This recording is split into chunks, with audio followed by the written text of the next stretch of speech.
हर हर हर सच्चे दरबार की जय, लाल छात्र की जय, नमः पार्वती पते।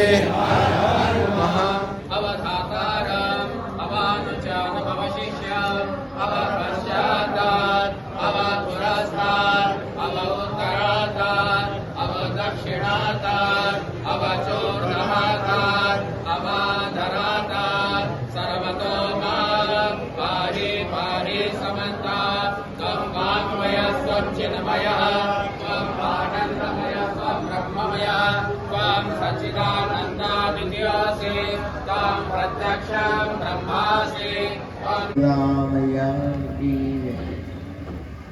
राजमाज की जय से मैया हमारी श्री गंगेशी मैया पधारी हैं। हम सब दरबार वाले, आप सब भगत लोग, हम सब उनका स्वागत करते हैं, साधुवाद करते हैं। और दादाजी प्रकाश से मैया पधारी हैं और मैया से हमारा निवेदन के कुछ आशीष वचन के रूप में आप सबको आशीष दें। दादाजी महाराज की कृपा है, आप पधारी हैं और दादाजी की धुनी में, इंदौर दरबार की धुनी में हवन भी करी और कल ही आप खंडवा भी हवन करके आई हैं। आज दादाजी महाराज की दया से यहाँ पधारना हुआ है तो अपन सब सौभाग्यशाली हैं, दादाजी कृपा है। मैया सब निवेदन करते हैं कि मैया आशीष वचन करें।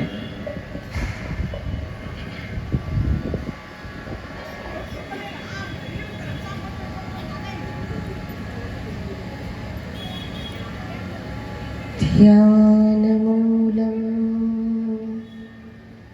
गुरुमूर्ति पूजामूलं गुरोपदं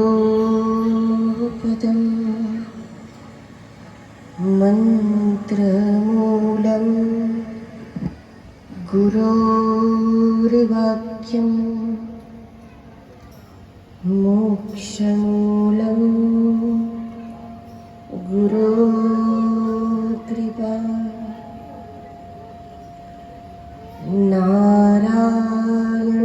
नारायणसमारम्भं श्रीशङ्कराचार्य मध्यमाम् अस्मदाचार्य पर्यन्तां वन्दे गुरुपरम्पराम्।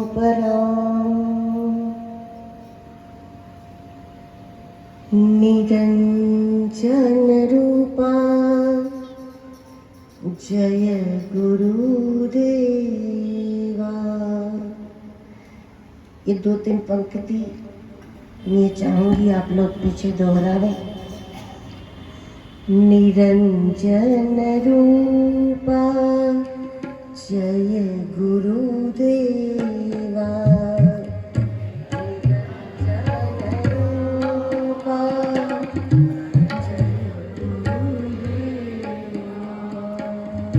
निराकार रूपा जय गुरुदेवा।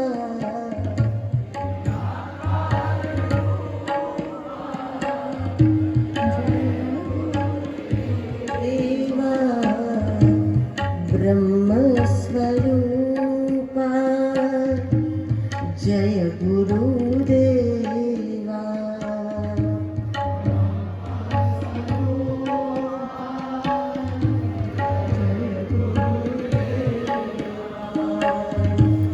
परब्रह्म रूपा जय गुरुदेवा।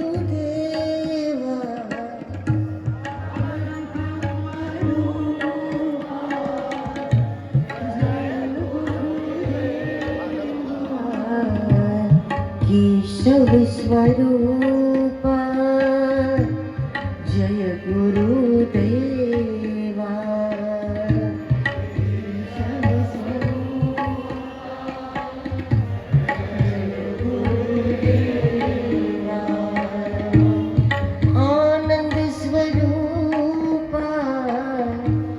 जय गुरुदेवा आनंद स्वरूप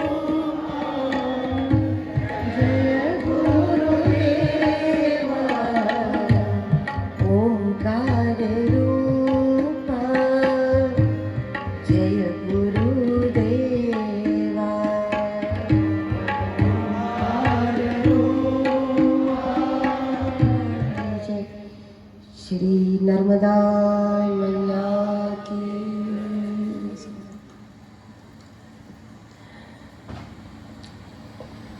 साक्षात प्रकट ब्रह्म स्वरूप परम अवधूत परमहंस पूज्यपाद श्री धुनी वाले दादाजी महाराज जी की अकारण कृपा से और ये सिद्ध परंपरा धुनी वाले दादाजी से लेकर के पूज्य परम श्रद्धेय छोटे महाराज जी तक की जो ये जो दीपमाला है, आज हम ऐसा महसूस करें कि हम दीपमाला का दर्शन कर रहे हैं। ज्योत से ज्योत जलाते चलो, ये जो पंक्ति है ये लागू होती है सिद्धों की परंपरा को ही लागू होते हैं। जब पूज्य दादाजी जैसे स्वयंभू ज्योत जब धराधाम पर पधारती है, उनको किसी ने नहीं प्रकट किया, उनको किसी ने उस ज्योत को नहीं जलाया। परम प्रकाश रूप दिन राति जो स्वयं प्रकाश रूप है, साक्षात प्रकाश है, स्वयं ज्योत है, स्वयंभू ज्योत है, उनको किसी ने प्रकट नहीं किया होता। लेकिन जब पृथ्वी पर कोई एक ऐसी ज्योत अवतरित हो जाती है तो ऐसी अनेकों ज्योत उनके बाद प्रकट हो जाती है।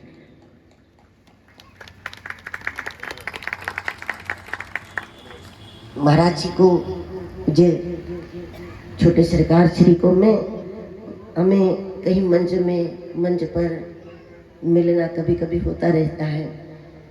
विशेषकर मलुक पट्टाधीश्वर महाराज श्री की बड़ी आत्मीयता आपके साथ है, बड़ा स्नेह आपके ऊपर है और हमें इससे बढ़कर कुछ भी समझना नहीं है।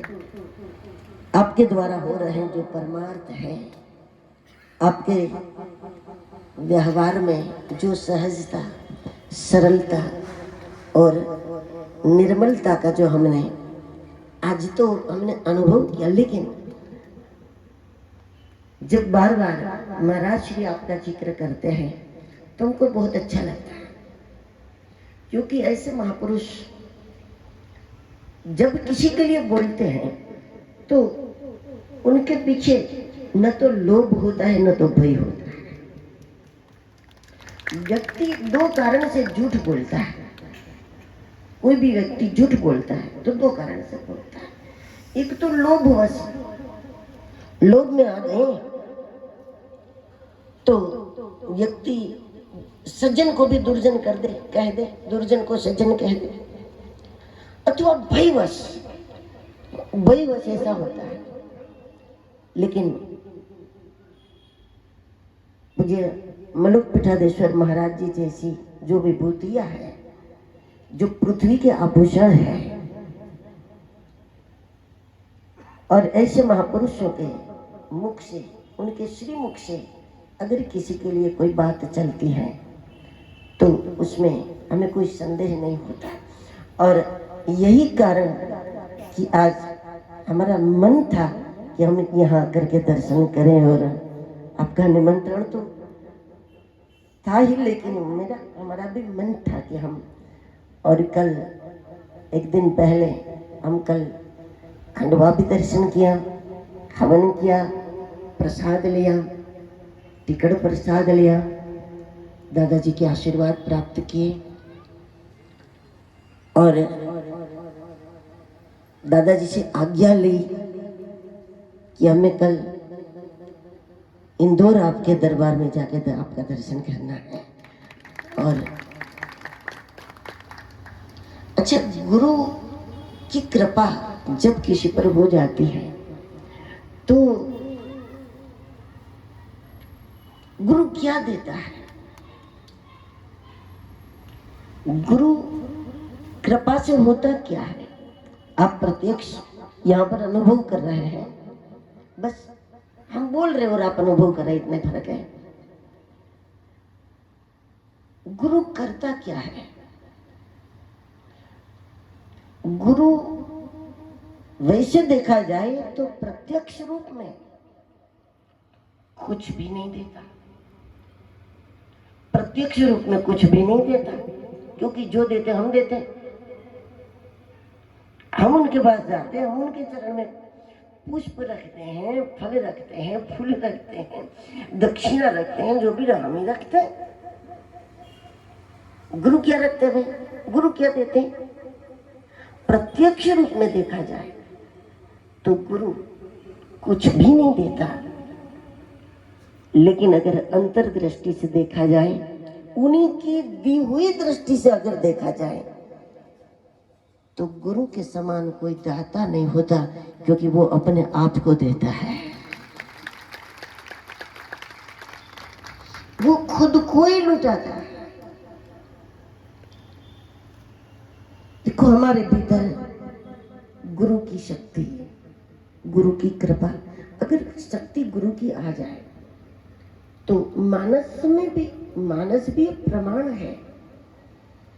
गुरु जितना वैराग्यवान होता है, गुरु जितना वैराग्यवान होता है, शिष्य उतना बड़ा शहंशाह होता है, उतना ही समृद्ध होता है। देखिए कई प्रमाण, आप तो प्रमाण है, लेकिन इतिहास भी बड़ा है। समर्थ रामदास जी जैसे कोई अवधूत नहीं तो शिवाजी जैसी कोई सरकार नहीं।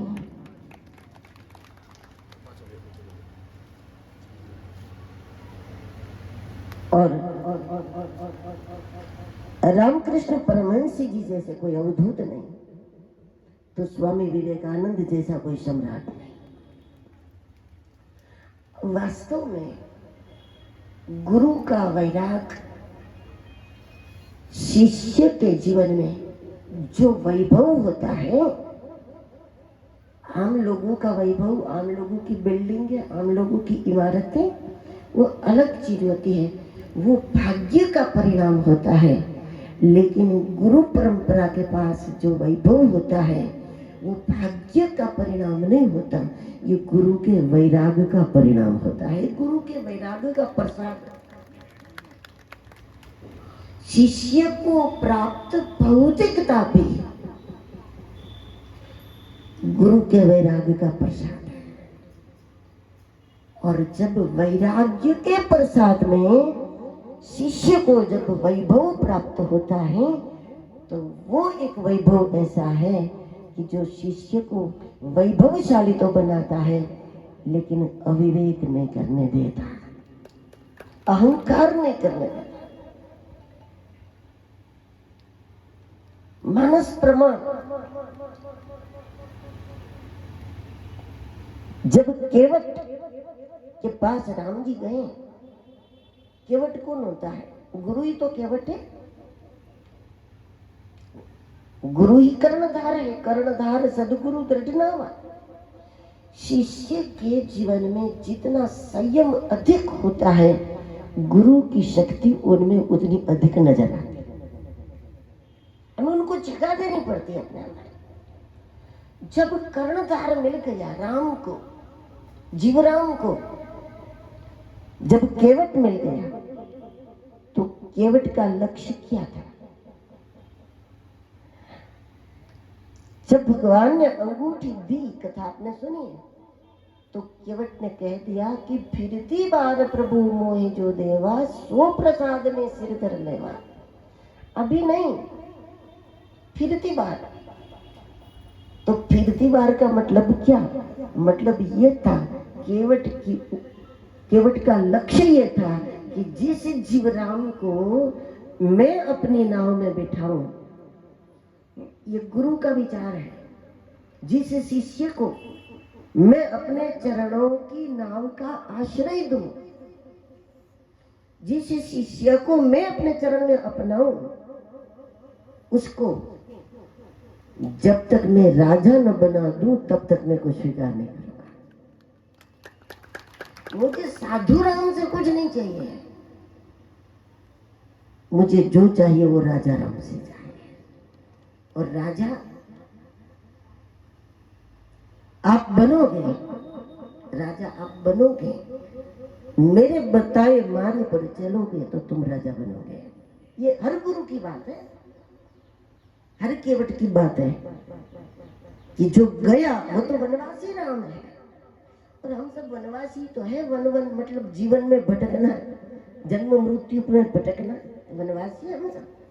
लेकिन जब कोई समर्थ गुरु के चरण प्राप्त हो जाए, अच्छा उन्होंने का नियम यह है कि हमारी जितनी निष्ठा उतना हमें परिणाम प्राप्त होता है, उतना वो हमारे अंदर आते हैं।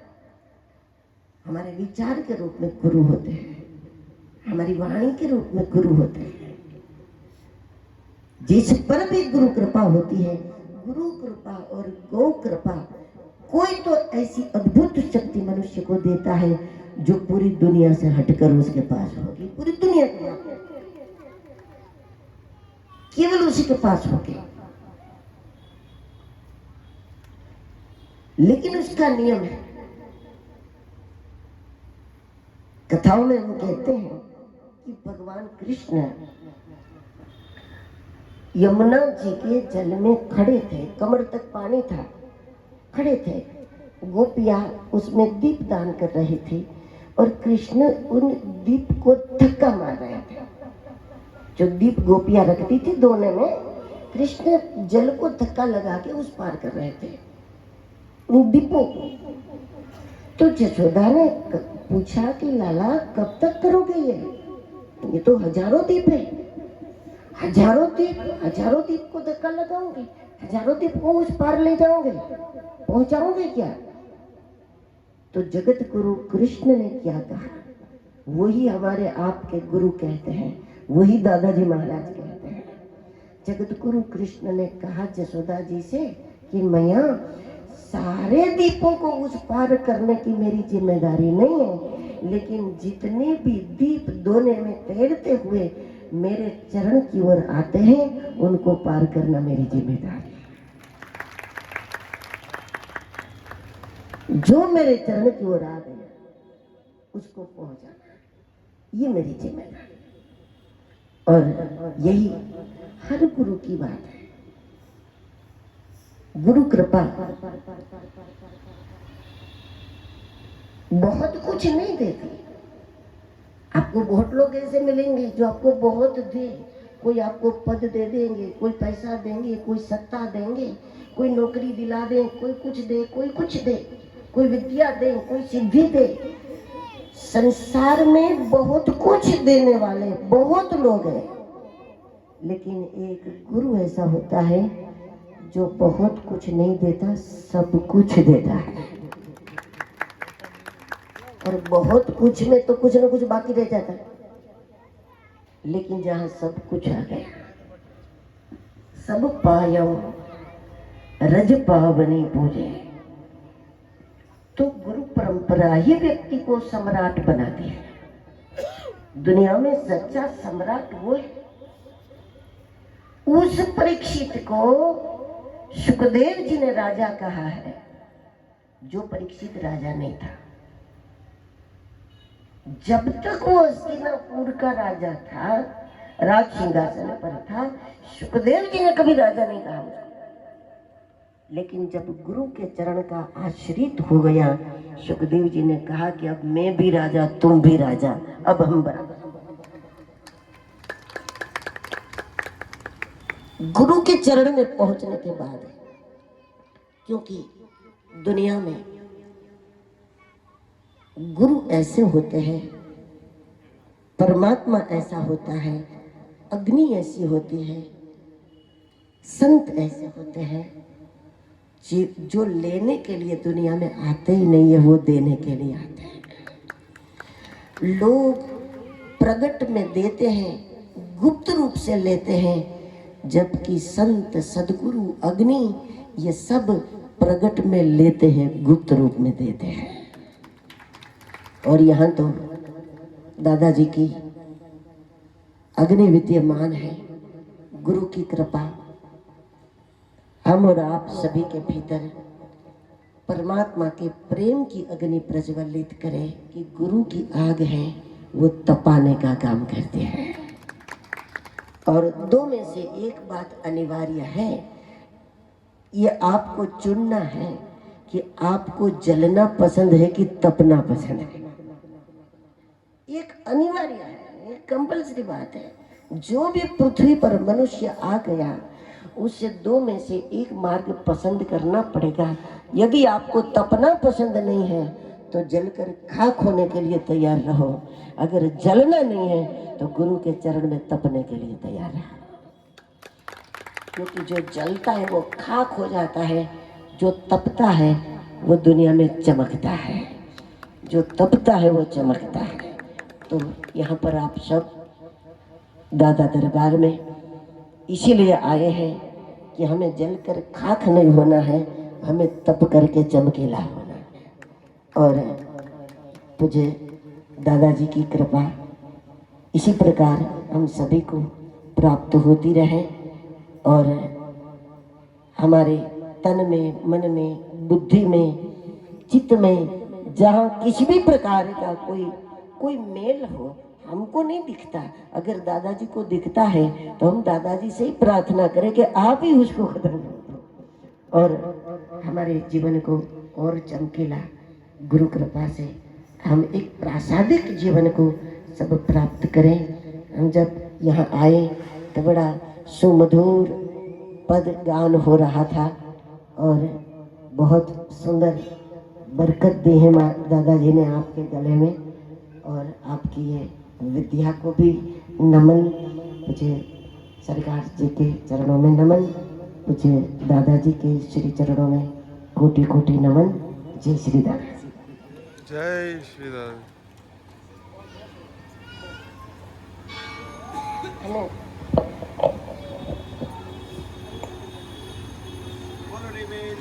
ए मारा तवानी